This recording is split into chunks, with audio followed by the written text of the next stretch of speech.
Төв аймгийн 100 мод сумын иргэн морин хуур урлаач борно 20 гаруй жил морин хуур урлаж байна. Мэргэжлийн болон сонирхчийн морин хуур урлагаас гадна бэлэг дурсгалын морин хуурагч уралдаг. Тэрбээр 3 хоногт 20 ширхэг морин хуур гаргадаг байна. Би морин хуур хийгээд одоо 25-6 жил болж байна. Би нэг найзсаа л харж байгаа сурсан. Тийм багш мөшүүд баг.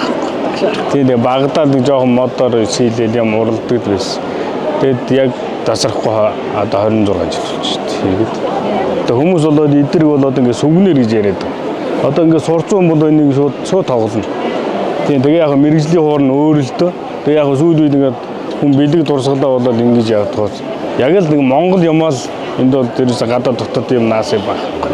Яг л Монгол соён бэн дөрөв хүчтэн байна. Тэгээд өөр юм эдийн дотор болоо. Нэг бол метр 50 мөвтэй хуур хийж лээс одоо зарагдцалтай. Тэгээд том хуур, жижиг хуур гэдэг ингээд ер нь модноосоо шалтгаална. Морин хуур шиг гол нь. Тэгээд хөгжим гэдэг утгаараа доторх хөгөлгөө бай. Мод материалаасаа шалтгаална.